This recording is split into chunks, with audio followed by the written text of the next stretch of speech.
बच्चों जाट के अलजेब्रा के क्वेश्चंस हम सॉल्व करने वाले हैं। चलिए समझते हैं इस क्वेश्चन को। तो पहले आप रीड कर लीजिए, सॉल्व करने की कोशिश करिए। अगर आपसे नहीं बनेगा तो आफ्टर दैट आप सोल्यूशन देखिएगा, ठीक है। सो क्वेश्चन क्या बोल रहा है? If A B C D are four different positive integers 1 से 25 तक सेलेक्ट करना है। चारों के चारों डिस्टिंक्ट नंबर्स है, ठीक है। रिपीट नहीं मारेगा। तो highest possible value of the fraction, fraction क्या बोल रहा है? A plus B plus C plus D divided A plus B plus C minus D. इस फ्रैक्शन का मैक्सिमम पॉसिबल वैल्यू निकालना है। तो अगर अपन देखें तो ये तीन तो ऊपर नीचे सेम है, तो हम इसको अगर ऐसे लिख दें तो भी चल जाएगा, right. X plus D divided x minus D. तो ओवरऑल अगर अपन समझें तो एक फ्रैक्शन का मैक्सिमम वैल्यू कब होगा? जब न्यूमरेटर का मैक्सिमम होगा और डिनोमिनेटर का मिनिमम वैल्यू होगा। दोनों ही इंटीजर है, लिखा हुआ है सारे के सारे नंबर इंटीजर है, इसका मतलब x minus d has to be integer, right. अगर एक्स माइनस डी इंटीजर है और उसका मिनिमम निकालना है तो कॉमन सेंस बोल रहा है कि एक्स माइनस डी को अपने को 1 करना पड़ेगा, ठीक है। 1 करने पे इसका मिनिमम आ जाएगा। 2 भी कर दोगे तो न्यूमरेटर बहुत ज्यादा बढ़ाना पड़ेगा बच्चों, तब जाके कुछ मैच हो पाएगा, आप समझो, ठीक है। तो अगर हम x माइनस डी को 1 रख रहे हैं, ठीक है, तो हमारा न्यूमरेटर मैक्सिमम हो रहा है। इसका मतलब x जो है वो नथिंग बट d प्लस 1 है। या अगर मैं इसको इक्वेशन के फॉर्म में लिखूं तो x जो है it is going to be d plus 1। तो ऊपर पे 2d प्लस 1 आ जाएगा और नीचे पे 1 आ जाएगा। 2d प्लस 1 हमारा नेट वैल्यू बचेगा, राइट। मैंने क्या किया, x की जगह d प्लस 1 पुट कर दिया, राइट। तो अब अगर अपन ओवरऑल देखें तो इस फ्रैक्शन का maximum value is going to be nothing but 2d plus 1, right. 2d plus 1 मतलब d को मैक्सिमाइज कर दोगे तो इसका वैल्यू भी मैक्सिमम हो जाएगा। इसमें मैक्सिमम वैल्यू अपन क्या पुट कर सकते हैं? 25। सो इसका मतलब 2 इंटू 25 प्लस 1 और the answer turns out to be 51।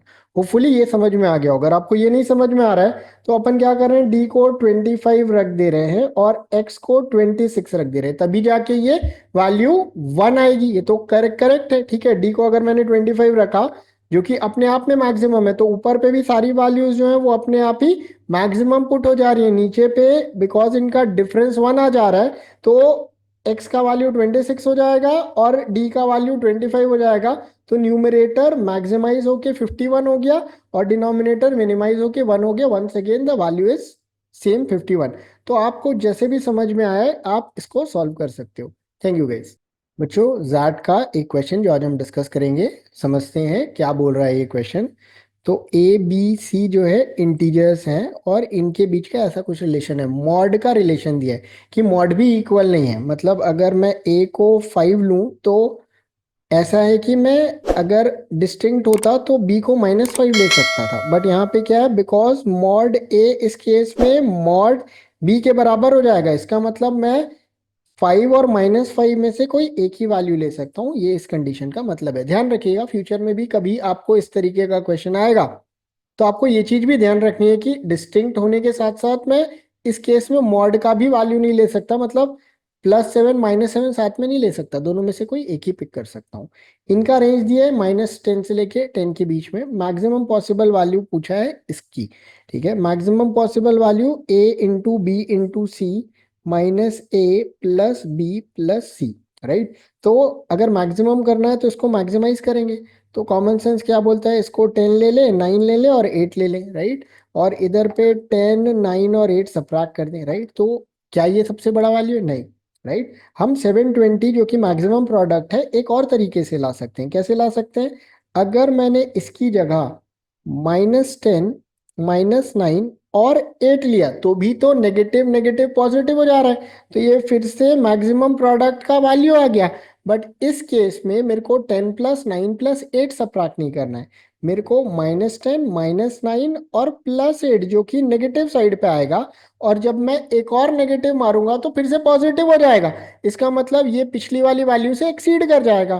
तो हमारा नेट रिजल्ट क्या आएगा? 720 और इधर से 19 मतलब 11 -11 which is 720 plus 11 and the value turns out to be 731। तो बहुत इजीली हम फाइंड आउट कर सकते हैं that the maximum value of this particular thing is going to be 731।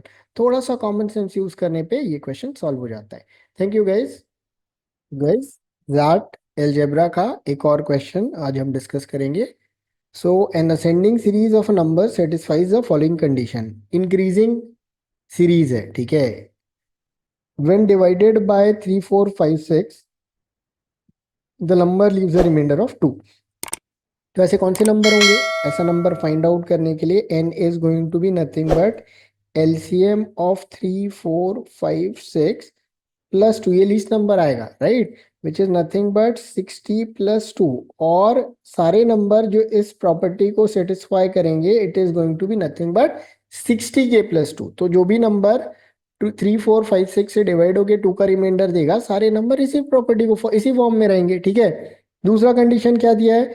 When the number is divided by 11 the number leaves a remainder, leaves no remainder, मतलब completely divisible by 11 है. तो बच्चों ये जो है ये 11 से कंप्लीटली डिविजिबल है. अपन इसको क्या करते हैं, अपन थोड़ा सा पहले तो अच्छे से लिख लेते हैं, ठीक है. So the number n dash which is going to be 60k plus 2 should be completely divisible by 11, right. तो मैं इसको लिख देता हूँ 55k plus 5k plus 2 divided by 11, or I can write it as 5k plus 5k plus 2 divided by 11. के का एक ऐसा वैल्यू डालेंगे जिससे कि 11 से डिवाइड हो जाए.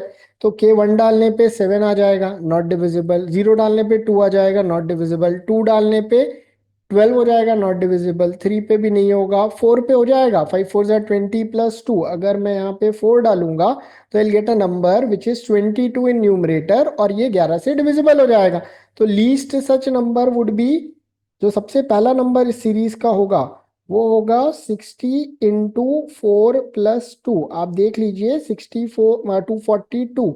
ये सबसे छोटा नंबर है जो कि 11 से डिवाइड भी हो जा रहा है और 3, 4, 5, 6 चारों नंबर से 2 का रिमाइंडर भी दे रहा है. इसके आगे के सारे नंबर, तो बच्चों बिकॉज यहाँ पे 11 का डिविजिबिलिटी भी रोल प्ले कर रहा है, तो इसका मतलब इस 4 पे हर बार जब जब 11 जुड़ेगा, मतलब 5 और ये 4 प्लस कितना भी मैं 11 जोड़ दूं इसमें, ठीक है, तो मेरे को रिमाइंडर में हमेशा 11 से डिविजिबल नंबर मिल जाएगा. बिकॉज 5 4 ज़ा 20 plus 2 is always divisible by 2. 11 जोड़ दूं या 22 जोड़ दूं या 11 का कोई भी मल्टीपल ऐड करते जाऊं, तो every time I am going to get a new number which is going to hold this property. तो पहला नंबर ये हो गया. दूसरा नंबर क्या हो गया? 15, राइट, प्लस 2. अगला नंबर क्या आएगा? 15 में फिर 11 जोड़ देंगे तो 26. फिर 11 जोड़ देंगे तो 37. फिर 11 जोड़ देंगे, अपने को कौन सा नंबर निकालना है? 6 नंबर निकालना है, ठीक है. तो फिर 11 जोड़ देंगे तो 60 into 48, and the last would be sixth number in the series is going to be 60 into 59 plus 2. देखते हैं इसका वैल्यू क्या आता है. तो 60 इंटू 60 3600 है. एक 60 कम करना है, मतलब 3540. सो 3540 प्लस 2 या 3542, which is option number C, which is absolutely right in this particular case. Hopefully आपको पूरा मेथड समझ में आया होगा और आप इस क्वेश्चन को सॉल्व कर पाओगे. अगर आपको कुछ भी क्वेरी होगी तो क्वेरीज आप कमेंट बॉक्स में पोस्ट कर दीजिएगा. Thank you. तो जैट अलजेब्रा का एक और क्वेश्चन डिस्कस करते हैं, ठीक है. तो क्या बोल रहे हैं? ए बी सी तीन कॉन्जिक्यूटिव इंटीजर्स है between -10 to +10. A B C तीन नंबर्स हैं. अब कौन से नंबर्स है अपने को नहीं पता, वही अपने को फाइंड आउट करना है. और एबीसी की कितनी वैल्यूज पे ये फ्रैक्शन जो है, ये जो एक्सप्रेशन है, ठीक है, ये क्या होगा? इंटीजर बन जाएगा. तो एबीसी अगर तीन कॉन्जिक्यूटिव इंटीजर्स हैं तो सबसे आसान तीन कॉन्जिक्यूटिव इंटीजर्स क्या होंगे? अगर अपने को पता है तो अपने को इस तरीके से नंबर लेना रहता है, x-1 x एंड x+1. इस टाइप से अगर तीन नंबर लेते हैं तो ऐड करने पे तो एटलीस्ट 1 और -1 कट जाएगा और इजी पड़ता है, ठीक है. तो इस केस में x-1 x एंड x+1 अपन तीन कॉन्जिक्यूटिव नंबर्स लेते हैं ए बी सी का वैल्यू, ठीक है, और पुट करते हैं. तो हमको क्या करना है? a³ plus b³ plus c³ plus 3 times of ABC divided a plus b plus c the whole square. तो इसका मतलब x-1 का cube plus x³ plus x+1 का cube plus 3 times of x-1 x and x+1 divided by x-1 plus x+1 का square. थोड़ा सा complicated calculation तो है, but this is going to be the easiest method to solve this, right? तो अभी क्या करेंगे, x cube minus one plus sorry minus of three x square plus three x plus x cube plus one plus three x square plus three x, और इधर से भी बच्चों ये थ्री एक्स हो गया, और ये A square minus B square, X minus one X plus one is, क्या लिख रहा हूँ इसको, three X into X square minus one, या मैं डायरेक्ट लिख लेता हूँ three x cube minus three x divided by, ये दोनों कट गया और नीचे पे three x the whole square बचा, राइट? तो इसमें ये कटेगा, प्लस वन कटेगा, थ्री एक्स स्क्वायर कटेगा, तो X cube and x cube becomes, and three x cube इधर से, तो टोटल हो गया six x cube, three x और माइनस थ्री एक्स एक कट गया और इधर से बच गया एक three x divided by three x, sorry three x the whole square. अब अगर अपन नेट देखें तो बच्चों इसमें एक्स स्क्वायर कट जाएगा, and this is going to be two x by three plus one by three x, right? तो हमने बहुत हद तक जो इक्वेशन था उसको सिंप्लीफाई कर लिया है, ठीक है, plus one by three x, right? बहुत हद तक हमने इक्वेशन को सिंप्लीफाई कर दिया, अभी भी सॉल्व नहीं हुआ है। हमको मिडिल वैल्यू एक्स का क्या वैल्यू पुट करें कि ये इंटीजर हो जाए। तो बच्चों एक्स का वैल्यू एक चीज तो हमको दिख रहा है कि वन बाय थ्री टाइप के फॉर्मेट में चला जा रहा है, राइट? तो अगर हम एक्स का वैल्यू वन डालेंगे तो ये क्या हो जाएगा, two by three plus one by three, और one which is an integer, right? तो एक्स का value one is going to give us a solution. अगर हम टू डालेंगे तो बच्चों क्या हो जाएगा, ये four by three plus one by six, मतलब आगे, मतलब वन के अलावा और कोई सोल्यूशन नहीं देगा। और कोई सोल्यूशन दे सकता है क्या? ठीक है, तो हम एक माइनस वन भी पुट करके देखते हैं, बिकॉज उस केस में भी वन बाय थ्री और टू बाय थ्री सिंक होगा। तो ये इसका रिजल्ट क्या आ जाएगा, minus two by three minus one by three, या फिर माइनस थ्री बाय थ्री और माइनस वन।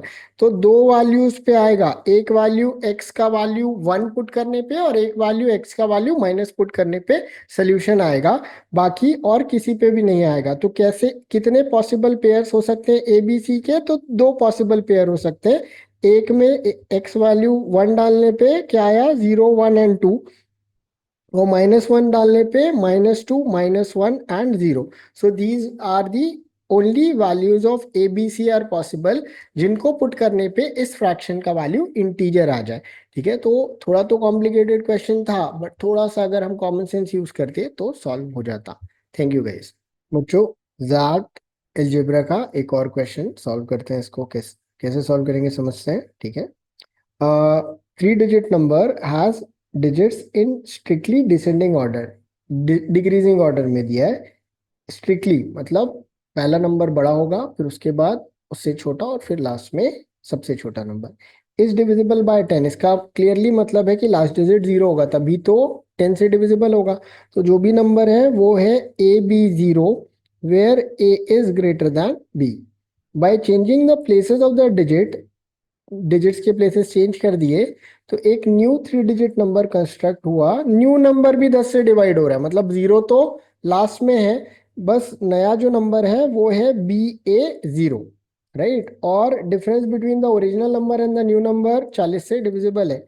तो बच्चों कभी भी इस टाइप का वेरिएबल के फॉर्म में नंबर आ जाए, ठीक है, तो हमको उसको तो पहले नॉर्मल फॉर्म में लिखना पड़ता है। तो इसको लिखेंगे hundred A plus ten B plus zero, zero का कोई मतलब नहीं, नहीं लिखते उसको, ठीक है। और दूसरा क्या होगा, हंड्रेड बी प्लस ए, इनका जो डिफरेंस है तो इधर से कितना हो गया, sorry this is ten a, right? Hundred a minus ten a is equal to 90 a, और इधर से अपने को डिफरेंस आ गया 90 बी, तो ये नेट हो गया 90 इंटू ए माइनस बी। ये डिफरेंस की बात कर रहा है और बोल रहा है कि ये जो डिफरेंस है ये 40 से डिविजिबल है।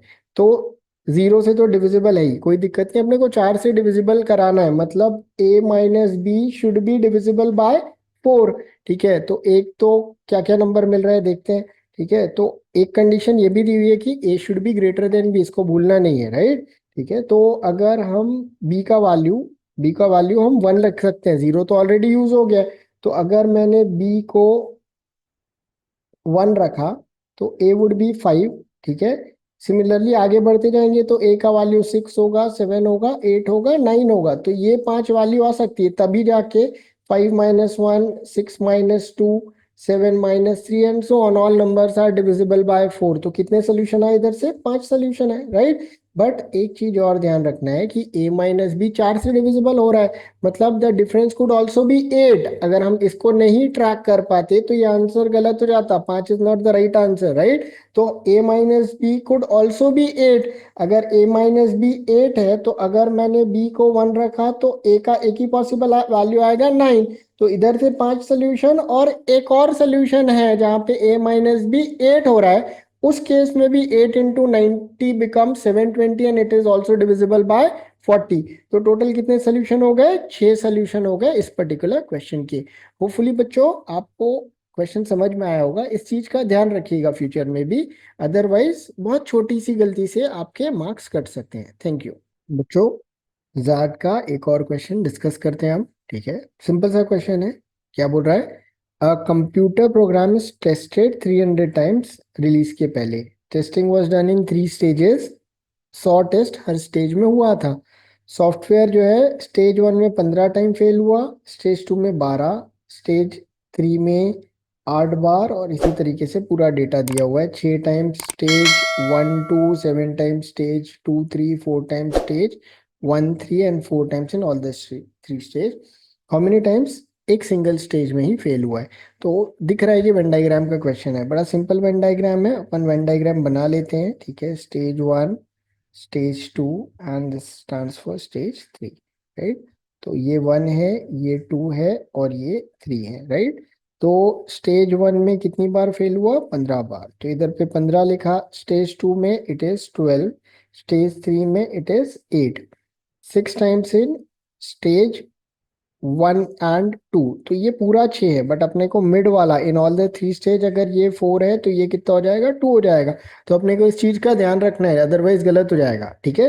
7 टाइम्स इन 2 and 3, 2 and 3 में ये 7 है, 7 है, तो बचेगा कितना? 4 चला जाएगा तो ये 3 है। और 1 और 3 में 4 टाइम्स है तो ये टोटल 4 है, तो ये 0 ही होगा। अब बच्चों ये 15 है, 2 और 4 6 निकल गया, तो 15 में से 6 चला गया, बचा कितना अपने पास इधर पे? 9 बचा, राइट। और ये 4 3 7 और 2 9, तो 12 में से 9 चला गया, इधर कितना बचा? 3 बचा। 4 और 3 7 चला गया, इधर कितना बचा? 1 बचा। How many times software failed in a single stage only? तो अपने को इस इन तीनों का वैल्यू ऐड करना है। तो 9 + 1 + 3 turns out to how much? 13, which is option number B. Hopefully बच्चों समझ में आया होगा और इस तरीके का क्वेश्चन आप बड़े आराम से सॉल्व कर पाओगे। Thank you guys. जैट का एक और क्वेश्चन बच्चों डिस्कस करते हैं अपन, ठीक है। अलजेब्रा का क्वेश्चन है, काउंटिंग का ही क्वेश्चन है, ठीक है। How many whole numbers between 100 and 800 में 2 का डिजिट है? तो there are 2 patterns of this particular question. अगर आपने अच्छे से पढ़ाई की है तो आपको पता होगा 2 टाइप के पैटर्न्स आते हैं। एक में क्या काउंट करने बोलता है? कितनी बार एक डिजिट लिखा है। दूसरा बोलता है कितने नंबर में वो डिजिट आया है। क्या डिफरेंस है दोनों में?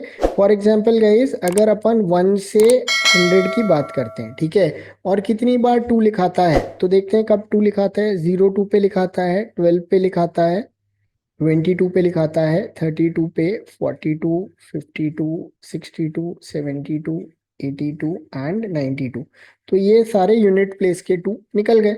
अब टेंस प्लेस में कब कब आता है? 20, 21, 22, 23, 24, 25, 26, 27, 28, 29, राइट। तो अगर अपन काउंट करें कि कितनी बार 2 लिखाया है, तो 1 2 3 4 5 6 7 8 9 10, 11 12 13 14 15 16 17 18 19 20, राइट। तो number 2 is written how many times? 20 times, मतलब हर 100 में 20 बार तो कम से कम लिखाएगा ही लिखाएगा। 200 की सीरीज में ज्यादा बार 2 आ जाता है, वो तो अपन वो पता है, ठीक है। अब अगर अपन से पूछेगा कि कितने नंबर में 2 आया, तो काउंट करते हैं, 1 2 3 4 5 6 7 8 9 10, 11 12, इसको काउंट कर चुके हैं। 13 14 15 16 17 18 19, इसका मतलब 19 times 2 appears in numbers when written from 1 to 100, right. तो दोनों में डिफरेंस आपको बड़े क्लियरली समझ में आ गया होगा। इसमें भी, इस सवाल में भी हमसे क्या पूछा है कि कितने नंबर्स में टू लिखाया है। तो बच्चों बड़ा सिंपल हो गया ना, अपने को इसको ही फोकस करना है, राइट। तो अगर हम 100 से लेके 199 तक इन 100 नंबर्स पे फोकस करें तो अपने को यही 19 नंबर मिलेंगे, राइट। बट अगर 200 से 299 की बात करें तो पूरे 100 नंबर्स में टू अपीयर किया है, तो ये एक अलग सेक्शन हो गया। अब इसके बाद फिर से हम 300 से 399 जाएंगे, 499 जाएंगे, 19, मतलब देखो बच्चों 100 से 800 तक 100 के 7 ब्रैकेट्स होंगे या 7 ग्रुप्स होंगे। उसमें से एक ग्रुप में पूरे 100 नंबर पे होता है और 6 नंबर में, 6 ग्रुप्स में 19 नंबर में टू लिखाता है, राइट। तो 6 इंटू 19 इज 60 एंड 54, 114। तो इधर पे 114 और जुड़ जाएगा और टोटल कितना आ जाएगा, 214 का आ जाएगा, which is option number B. Hopefully बच्चों आपको समझ में आया होगा ये क्वेश्चन और आप इस टाइप के क्वेश्चन को बड़े आराम से केटर कर पाओगे। Thank you guys. बच्चों जाट के अलजेब्रा का एक और क्वेश्चन, ठीक है, समझते हैं किस तरीके से सॉल्व होगा। तो लिखा है एक्स 17 और ये चार कॉन्जिक्यूटिव इंक्रीजिंग एपी के पार्ट है, राइट। तो 4 numbers is divisible by which of these. तो आई वुड से कि ये बहुत ही ज्यादा इजी है, अगर हम थोड़ा सा कॉमन सेंस लगाएंगे तो ये 10-20 सेकंड में सॉल्व हो जाएगा, ठीक है। तो क्या बोल रहा है, x 17, 3x minus y square minus 2 comma 3x plus y square minus 30, right. तो जहाँ पे भी सोल्यूशन देगा इसमें एक्स वाई का वैल्यू फाइंड आउट करेगा या एक्स का एटलीस्ट वैल्यू फाइंड आउट करने के बाद सॉल्व करेगा। सो ये सब करने का कोई ज़रूरत नहीं है, ठीक है। हम इसको बहुत आराम से भी सॉल्व कर सकते हैं। फिर मैं आपको लेंदी मेथड भी यहाँ करके दिखा दूंगा कि एक्स का वैल्यू कैसे फाइंड आउट होगा, बट उसकी ज़रूरत नहीं इस क्वेश्चन में, ठीक है।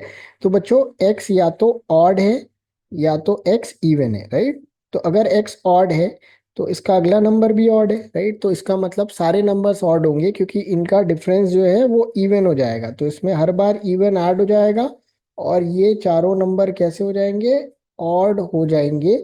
और चार ऑड को जोड़ेंगे, राइट, अगर हम चारों ऑड नंबर्स को जोड़ेंगे तो आंसर क्या आएगा, इवन आएगा। इसका मतलब डिविजिबल बाय 2 होगा, राइट।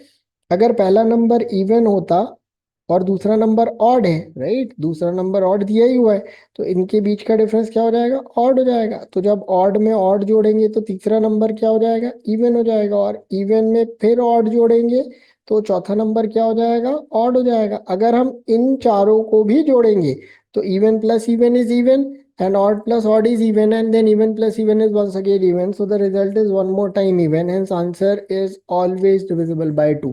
तो बड़ा ही सिटर क्वेश्चन था अगर हम इस कंसेप्ट पे के थ्रू आंसर लाने की कोशिश करते। अगर हमको एक्स और वाई फाइंड आउट करना है तो लेंदी हो जाता है। लेंदी कैसे हो जाता है कि अगर अपने को देखना है तो 17 minus x is going to be the common difference, right. This is going to be equals to this minus this, sorry this minus 17, right. करके देखते हैं, 3x minus y square minus 2 minus 17, right. तो equation आएगा 4x minus y square is equal to 17 को इस तरफ ले जाते हैं तो 34 माइनस, सॉरी 34 प्लस 2 इज 36। तो ये एक इक्वेशन आ गया, ठीक है। हम this minus this is equal to this minus this कर देते हैं, राइट।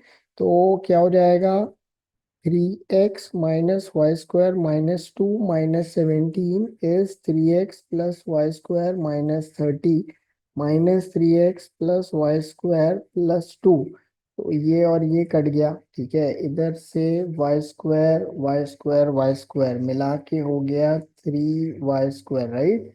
और ये वाला इधर पे आके -3x हो गया और बाकी सबको अपन राइट साइड ले जाते हैं तो 30 और इधर पे -19 -21, तो नेट रिजल्ट आएगा 9 या y square minus x, sorry यहाँ पे इक्वल का साइन आना चाहिए, इज 3। अगर कैलकुलेशन एरर नहीं है तो यही होगा, वाई स्क्वायर का value is going to be 3 plus x.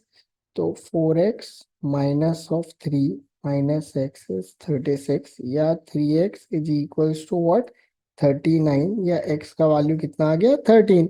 तो ये 13, ये 17 इंक्रीजिंग है तो चार जोड़ के कितना हो जाएगा, 17 and 4 21 and 25, these are the 5 numbers. और इन चारों का सम कितना हो जाएगा 19 इंटू 4 और 76। किससे? 3 से भी नहीं जाएगा, 5 से भी नहीं जाएगा, 7 से भी नहीं जाएगा, 11 से भी नहीं जाएगा, 2 से ही जाएगा।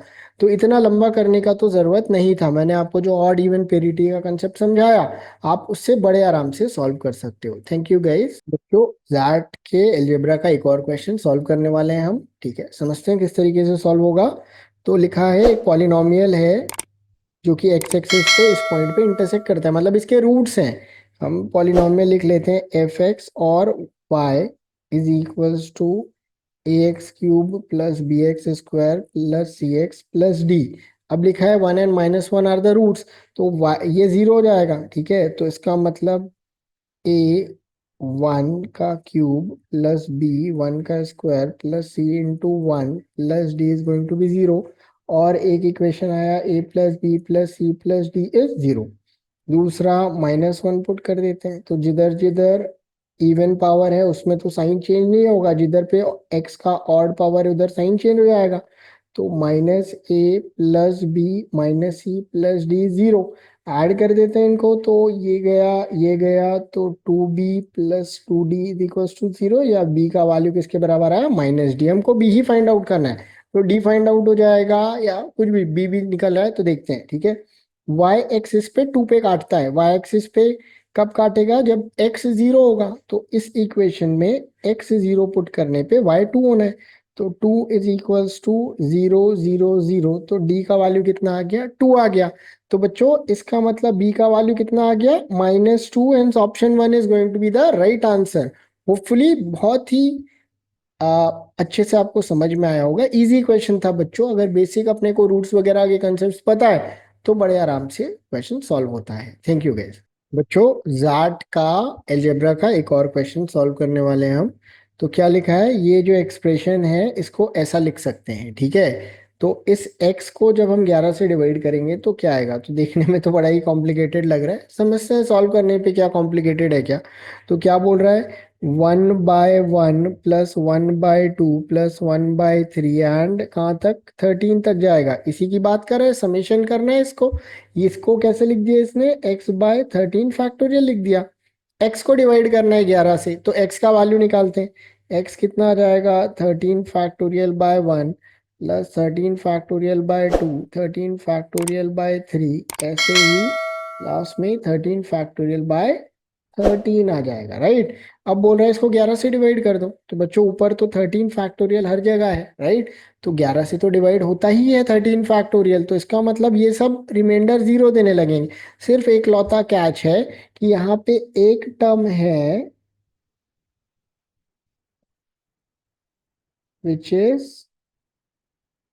13 फैक्टोरियल बाय 11, राइट। ये वाले टर्म में न्यूमरेटर का 11 कट जाने वाला है, राइट। तो क्या होने वाला है? जब हम x को 11 से डिवाइड करेंगे तो ये सब तो 0 रिमाइंडर देंगे।